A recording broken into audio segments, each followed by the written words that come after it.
Johnny Dollar. Well, hi, old Johnny. Hmm? It's your old cousin Luther. Cousin Luther? Luther Pennaroll, Nashville. Oh, sure. Four State Insurance Company. How are you, Lou? Tolerable, Johnny, tolerable. But, ooh, have I got me a problem. What kind of problem? A Henry Sweetwater problem on account of the accident policy we sold him. Well, if you sold him a policy and he's had an accident, I'm afraid you're stuck with it. Yeah? Even if that accident was on purpose? Oh? Yes, sir. I think that old man Sweetwater is trying to take us, that's what. And if you can come on down here and prove it, Johnny, well, that's proud, you know? Okay, Luther. I'm on my way. The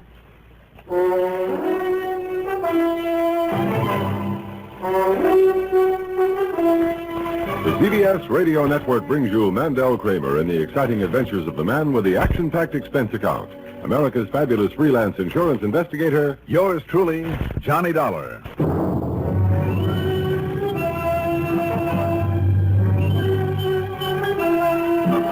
Expense account submitted by Special Investigator Johnny Dollar to Four State Insurance Company, Nashville, Tennessee office. Following is an account of expenses incurred during my investigation of the Hood of Death matter.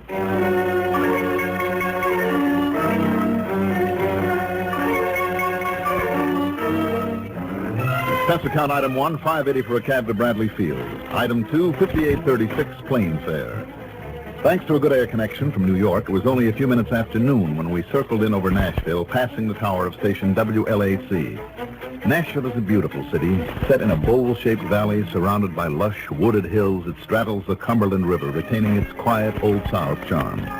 We landed at Berry Field Airport. Item 3, $1.70 for a cab into the Dinkler Andrew Jackson Hotel, where I parked my luggage. Then a couple of minutes later, met Luther Pennyroyal in front of his office.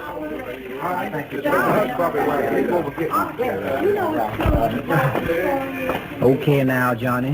This cheap, chiseling, conniving client of ours is an old crook by the name of Mr. Henry Sweetwater. Don't let that name fool you. Why a crook, Lou? Well, he made himself a pile of money with a lot of snide property deals. Used to say that if you could outsmart Sweetwater, you could outsmart the devil himself. And it's true. Oh, I see. And knowing how he'd try and cheat us, maybe I was wrong in writing up an accident policy with all the special clauses he demanded. Oh, wait a minute. What kind of an accident he had? Well, he said he was hit by a car down to where he lives. I take it you don't believe it, No, sir. I think he faked it, just to get his hand back in again and outsmart somebody. And you had a doctor look him over? Yes, sure. And on account of he carried his little act too far, he did get a busted arm. Well, Just well, the Lou, same, I mean- Johnny, I just don't believe it was any accident. And Doc Carraway don't neither. And all the extra stuff that he's claiming, and when you see him and talk to him and see what a conniving old fox he is, you won't think so neither. All right, then why don't we go see him? We are, Johnny. Here's my car. Get in.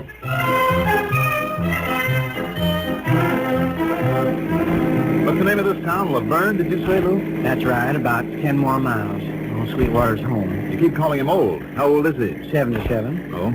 Lives alone, does he? No, sir. He's married to the prettiest young gal you ever did see. He is, huh? And I'll tell you this, too, Johnny. If he hadn't come along with all his money, I would have tried to marry up with Bill and May myself. Wait a minute, Lou. There could be a familiar pattern there. You think she might have married him for his money? Y'all want the truth? I really believe she did. In other words, if he were to have a fatal accident... Oh, now listen, Johnny. You're trying to say that Bill and May Rich could be... old man with a pretty young wife. It's happened before, you know. No, she couldn't. Don't be too sure. Well, maybe she did marry him for money.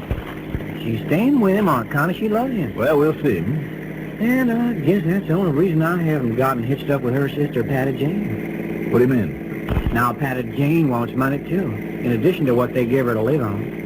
Well, wait a minute. If she, too, would benefit if something happens to him... No, Johnny. She's just a kind of member of the family, and she... No, what's the matter with this car? Maybe a bad plug?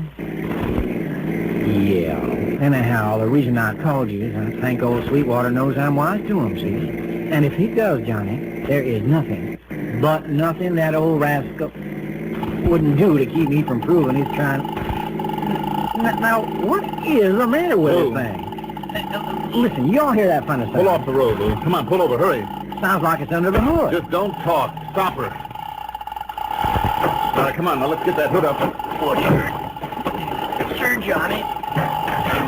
If you like. All right, now, let's see here. Well, what's all the excitement about? There it is. Here, now. I got it. Right through there. Oh, That was a bomb? Yeah. Neatly wired up to your ignition. Come on, Lou. Let's get down there and see him.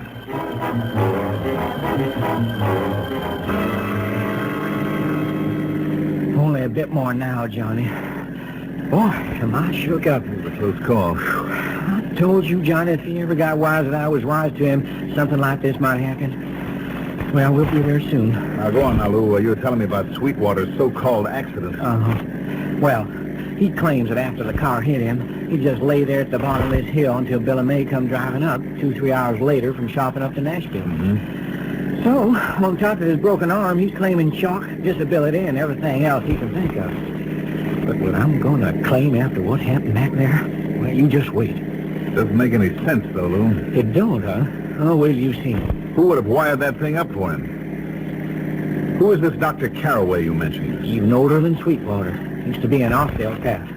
But I'll say this for him. Yeah? When he couldn't find any sign of an accident, no tire marks or nothing, well, he's the one called me up. And then when Sweetwater wouldn't give us some real facts about the accident, or how it come he didn't hear the car coming at him, or how it come he didn't take a look at it when it hit him, if it was a car that hit him, well, then I knew he was faking us. Now, look, right about here, just before we turn up the hill to the house, is where he says it happened. Mm-hmm. That's a nice modern house up there. Two-car garage, huh? One for Billa May and one for Patty Jane to use when she comes to visit. And you see that smoke out of that chimney? From a fireplace this time of year? Even this time of year. The old coot just sits there in front of his fire figuring out ways...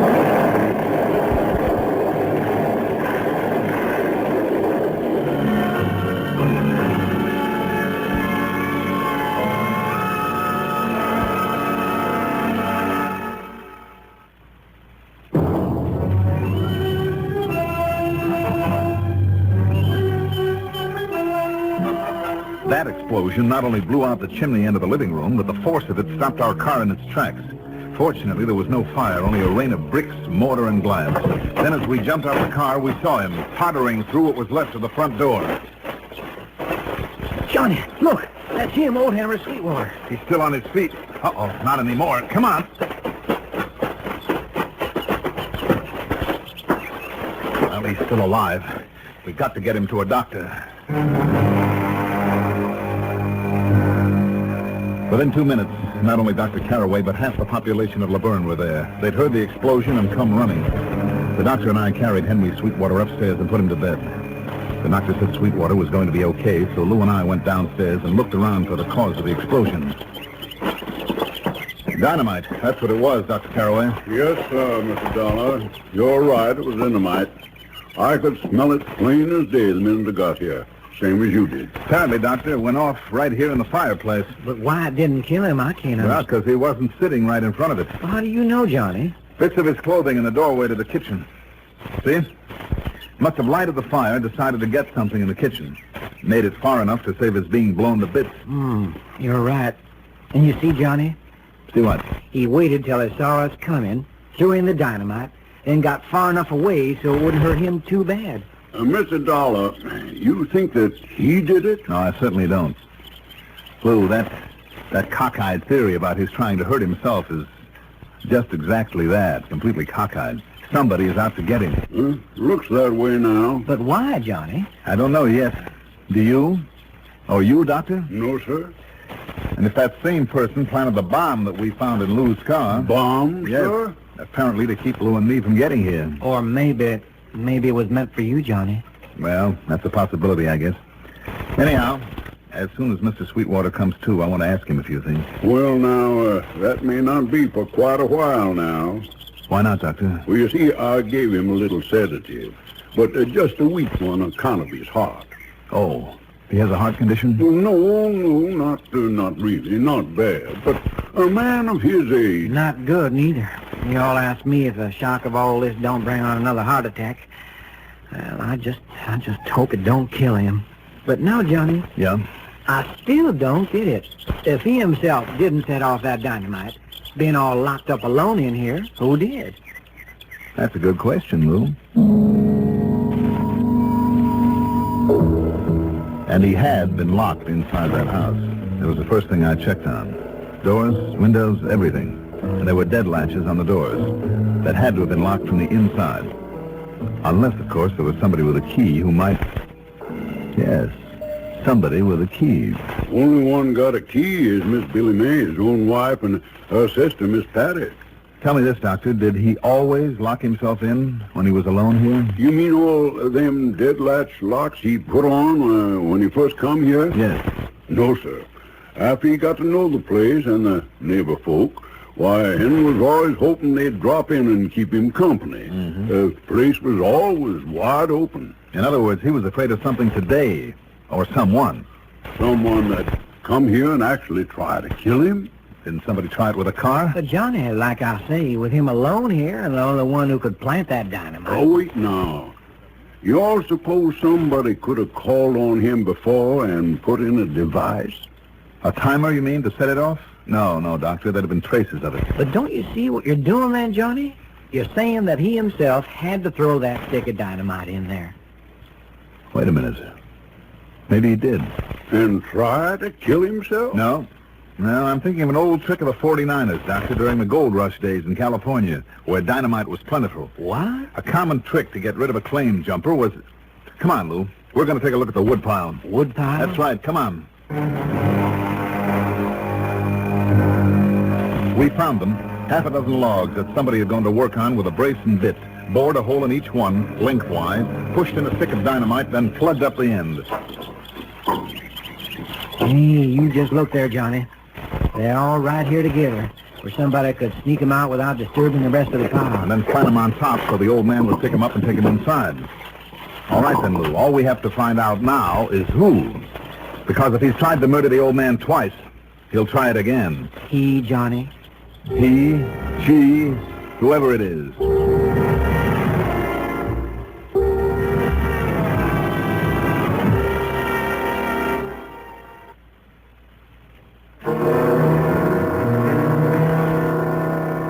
By the time Lou and I got back in from the woodpile, Billy May had come home. And I make no bones about it. Up till then, she'd been my number one suspect. But as I watched her there, caring for him with a gentleness and devotion that you couldn't fake, and then talked to her there later. And I've telephoned my sister, Patty Jane, Mr. Dollar, to come on up here. Oh? Yes, sir. You see, Patty's done some nursing.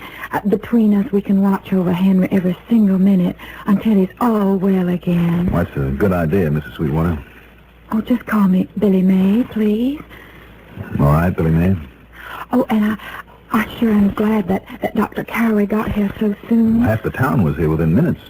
Well, if he isn't much of a doctor anymore, he's a sweet old man, and I think it's just fine of him to let bygones be bygones and take care of Henry this way. Bygones be... Only now I better go on up again and make sure he's comfortable. And Johnny? Yes? With Dr. Carraway gone home for supper, and with Luther Pennerall gone back to Nashville, though I don't know why, with Patty Jane coming. Well, after what's happened, if maybe you'd stay around a while, even after Patty gets here. Sure, I'll be glad to. Oh, thank you.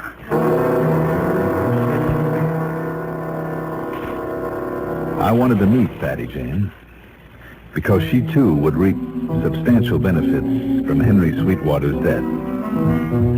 She arrived, and although she was a good deal like Billy May in many ways, young, attractive, well-spoken, there were important differences. This was a cool, calculating, practical one.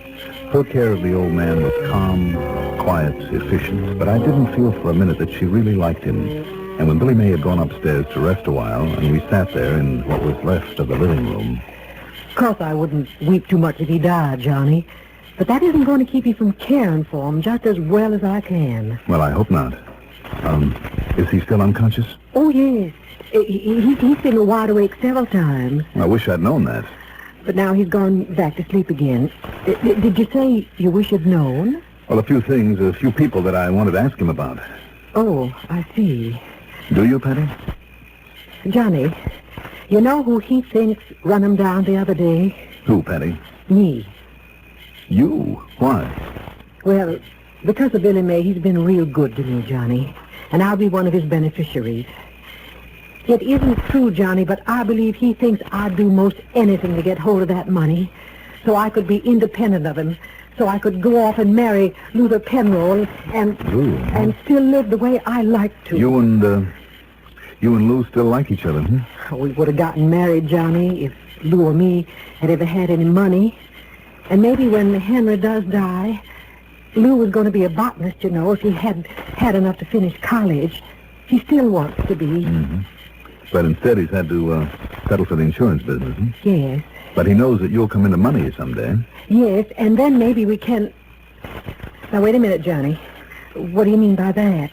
Motive, Patty. You mean for trying to kill Henry? Luther? Now, listen, Johnny. All right, now tell me this. Was there some kind of trouble between Henry and Dr. Carraway? Well, yes, sure, of course there was. But from the way that he's caring for Henry now, that's forgotten. But, Johnny... What kind of trouble was it? Oh, Dr. Carraway felt that Henry skinned him out of some money once. And I guess he did. Henry skinned a lot of people out of a lot of things. But now, listen... Now, tell me, when is the doctor coming back again? Sometime tonight, he said, but it might be late. Well, then, Patty, since Lou took his car with him, I'd like to borrow yours. Well, of course, Johnny. But now listen, please. I'll see you later. Hmm?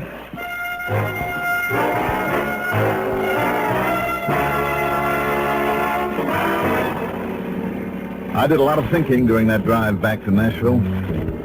Suspects, all of them had a motive. Patty and Billy May would inherit a fortune. Lou, then married to Patty, would be set up for life. And old Doc Carraway, regardless of how well he was behaving now, he had a score to settle with Henry because of money. Wait, though. Should one of the girls have run him down with a car? Well, maybe so. But then rig the dynamite in that firewood? Hardly. But young Lou? Or an old osteopath with strong hands? Maybe again. As for the bomb in the car, though... Now, let's see. My first step was to stop at Lou's apartment. He wasn't in. All the better. I slipped the lock, went over the place inch by inch. No sign of dynamite or anything even remotely connected with it. But I did learn that Lou was keeping up his interest in botany. Some exotic plants that he kept there under glass. And one of them, familiar. All too familiar. I grabbed the phone book and finally got hold of a doctor who was willing to drive down to Laverne with me despite the late hour. I only hope it doesn't embarrass Dr. Carraway for me to look in on his patient, Mr. Dollar. Well, as I told you, Dr. Bradley, Carraway is quite old and semi-retired. Well, that's the only reason I've come. The thing I'm most worried about, Doctor, is the effect of this whole thing on Mr. Sweetwater's heart, because I understand... Yes, Mr. Dollar? Yes, it was Lou Pennyroyal who planted that idea. What? No, never mind. Here we are. And that's the house, right up there. Look, not only Dr. Carraway's, but Lou's car is there again. Come on, Dr. Bradley, let's get in there. Since that dynamite didn't work, let's hope there hasn't been time for something else.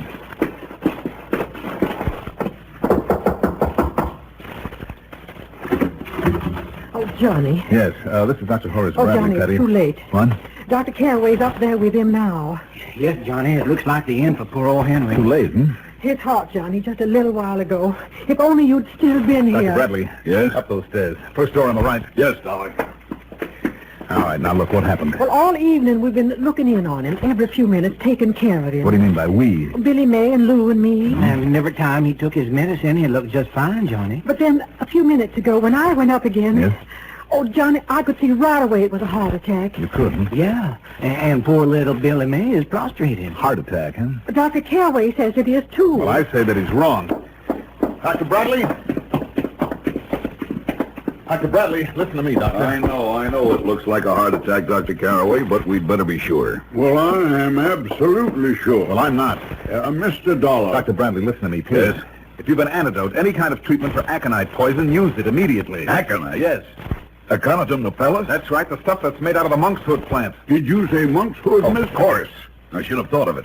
That red face, the protuberant veins, impaired vision, the trouble in breathing. Then it isn't a heart attack? No, not if Mr. Dollar's hunch is right.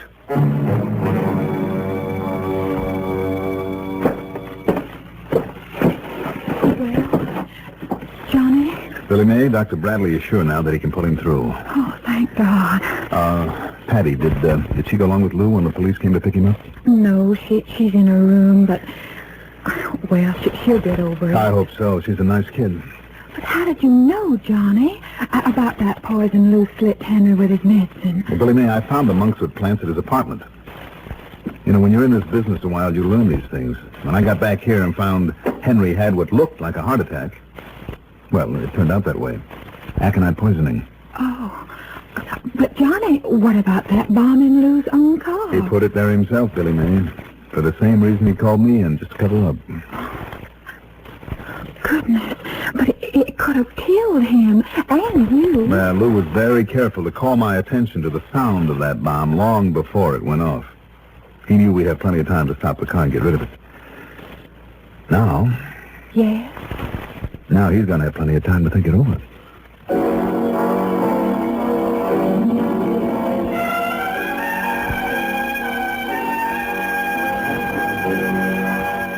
So, here's another one for the courts.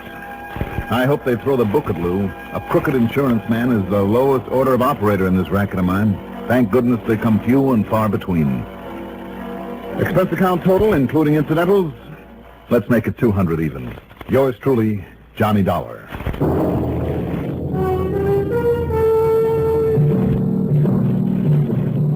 Now, here is our star to tell you about next week's story. Next week, a story based on the impossible that is scientific fact. Join us, won't you? Yours truly, Johnny Dollar.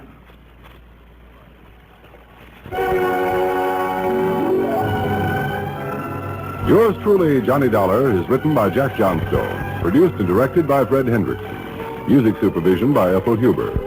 Johnny Dollar is played by Mandel Kramer. Also featured in our cast were Herb Duncan, Bill Adams, Madeline Sherwood, Dickie Vola, and Jackson Betts.